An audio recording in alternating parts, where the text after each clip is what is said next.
Assalamualaikum students, I hope you all are fine and safe in your homes. Today I am going to deliver the lecture of class 4, subject English, contents, unit number 3, topic The Jungle Book. What's the name of our topic? Jungle Book. It means we are going to study about animals. Page number 16 to 18, introduction. Now let's start introduction. Title.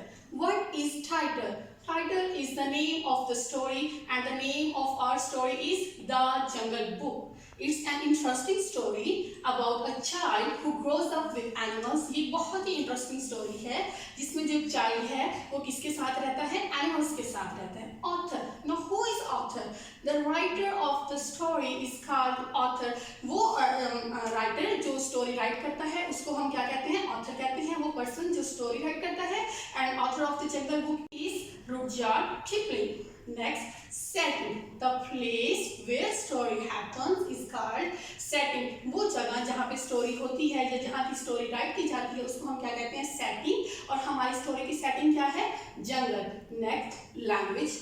In this story, poet uses two languages, English and Urdu. इस story में जो poet है उसने दो languages use किए हैं. कौन सी? English and Urdu. As you can see here in the title of the book, he uses word jungle, not forest. उसने story के title में ही jungle use किया है Urdu word. Next, characters. Who are the characters? The persons in the story are called characters. Story में जो characters होते हैं, जो persons होते हैं, जो लोग होते हैं, उन्हें हम क्या कहते हैं? Characters. First character is man cub. Man cub. Man cub means human's child. And next four characters are animal characters. As you can see, father wolf, mother wolf, tiger, who is the king of jungle, Sher Khan. Next, bear, whose name is Balu. Now, before starting the story, we will revise these characters once again. Man cub, father wolf, mother wolf, tiger, Sher Khan, bear, Balu. Now, let's begin the story.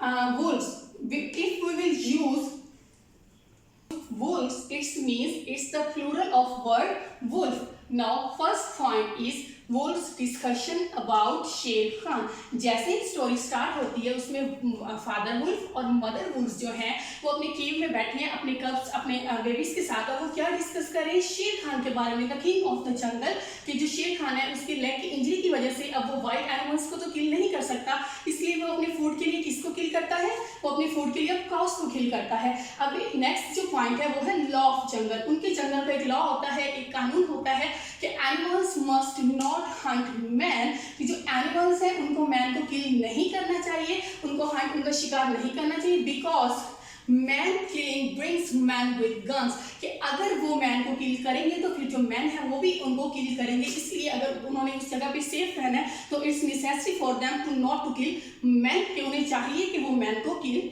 ना करें. अभी वो इसी के बारे में discuss कर रहे होते हैं लेकिन वो साथ जो है फादर वुल्फ को क्या बताते हैं कि जो शेर खान है वो आज जो है लोगों को पीपल को उनको किल करने जा रहा है जो कि उसे नहीं करना चाहिए. Next point is appearance of man कब. अपीयरेंस ऑफ मैन कब. अभी जो है फादर वुल्फ और मदर वुल्फ वो किसके बारे में डिस्कस कर रहे होते हैं? वो शेर खान के बारे में डिस्कस कर रहे होते हैं. वो क्या देखते हैं कि उनके सामने एक मैन कब एक बेबी आ रहा है और वो उसको देख के सरप्राइज हो जाते हैं कि ये जो बच्चा है ये हमसे नहीं डरा और वो हमारे सामने आ रहा है. तो वो ऑब्वियसली वो एक बेबी है and baby doesn't know what is wrong for him and what is not. तो वो इसलिए उनके सामने आ रहा है क्योंकि उसे नहीं पता कि जो एनिमल्स हैं ये जो वुल्व्स हैं वो इसके लिए डेंजरस हैं. तो नेक्स्ट जो पॉइंट है वुल्व्स प्रोटेक्टेड बेबी फ्रॉम शेर खान. अभी वो उसी को लेके सरप्राइज होते हैं तो फादर वुल्फ जो है वो क्या नोटिस करते हैं कि जो शेर खान है उनके केव से ऊपर ही is trying to push his mouth from the mouth of the cave. कि वो अब उनके केव से अपना माउथ अंदर करके उस जो बेबी है उसको लेने की कोशिश कर रहे हैं so that he can eat him. कि वो उसे खा सके, उसको अपनी फूड बना सके. तो जो फादर वुल्फ है वो उसको प्रोटेक्ट करता है और मदर वुल्फ भी वो उसे क्या कहते हैं? This baby belongs to us. कि हमने इस बेबी को पहले दिया है इसलिए ये बेबी अब हमारे पास है. ना वो will decide what to do with this baby. कि अब हम ये डिसाइड करेंगे कि हमने इस बेबी के साथ क्या करना है. You go away. तो उसके बाद जो शेर खान है वहां से बड़े गुस्से से चला जाता है because he knew that he can't fight with wolves in cave. के वो केव के अंदर तो उनके साथ फाइट कर नहीं सकता. तो नेक्स्ट पॉइंट क्या है? Wolves decided his name Mowgli. अब जो है wolf, mother wolf and father wolf वो क्या डिसाइड करते हैं कि हम जो है इस बेबी को अपने पास ही रखेंगे और हम इसकी जो है उसको प्रोटेक्ट करेंगे दूसरे एनिमल्स से। फिर उन्होंने उसका नाम डिसाइड किया मोगली। अब उन्होंने उसका नाम मोगली क्यों डिसाइड किया? इसका मीनिंग होता है फ्रॉग। तो उनको क्या लगता था कि this baby looks like frog, that's why they decided his name Mowgli. Next point is attachment of man cub with other animals. After some time क्या होता है कि जब वो बेबी वहाँ पे रहना शुरू करता है उसकी जो अटैचमेंट है दूसरे एनिमल्स के साथ हो जाती है और वो सब उसके फ्रेंड्स बन जाते हैं। अब वो वहाँ पे आराम से उनके साथ रह सकता है। नेक्स्ट पॉइंट इज बेयर बालू, रोल ऑफ बालू एज अ टीचर। अब यहाँ पे जो बेयर है उसका रोल बहुत ही इंपॉर्टेंट है कि एक तो वो उसका सबसे अच्छा दोस्त बन जाता है, फ्रेंड बन जाता है बेबी का। सेकेंडली वो उसका क्या बन जाता है? Teacher. He taught him how to talk with animals. उसको ये भी सिखाता है कि उसमें एनिमल्स के साथ कैसे बात करनी है, किस एनिमल के साथ कैसे बात करनी है, और जो जंगल की इंपॉर्टेंट बातें होती हैं वो उसको बताता है। नेक्स्ट वो उसको क्या सिखाता है?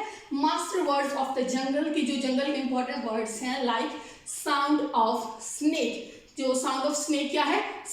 तो वो उसको उसका वो साउंड भी सिखाते हैं। नेक्स्ट जो है and the last point is stay away from monkeys. अब जो है बेयर है, बालू है, वो उसको क्या एडवाइस कर रहा है बेबी को कि स्टे अवे फ्रॉम मंकीज। क्यों? क्योंकि जो मंकीज हैं वो क्या होते हैं? डर्टी होते हैं, वो कोई लॉ फॉलो नहीं करते, वो किसी की बात नहीं सुनते और जंगल में कोई भी उन्हें जो है वो लाइक नहीं करता। यहाँ पे एक इंपॉर्टेंट पॉइंट जो कि मैंने लेक्चर के स्टार्ट में बताया था, here he uses the word बंदर लोग फॉर मंकीज ग्रुप, कि उसने जो है बुक में मंकीज के लिए कौन सा वर्ड यूज किया है? बंदर, जो कि उर्दू लैंग्वेज का वर्ड है। जैसे कि मैंने आपको स्टार्ट में ही बताया था कि जो है राइटर उसने क्या किया, he uses both languages English and Urdu in this story. Now moral, moral is affection, affection means love, attraction. तो इस मोरल से हमें क्या पता चलता है कि अगर जो एनिमल्स और जो बेबी है उसके दरमियान जो अफेक्शन थी जिसकी वजह से वो वहाँ पे जो बेबी है वो रहा है और उसको वहाँ पे कोई भी उसको किसी ने भी उसको वहाँ पे नुकसान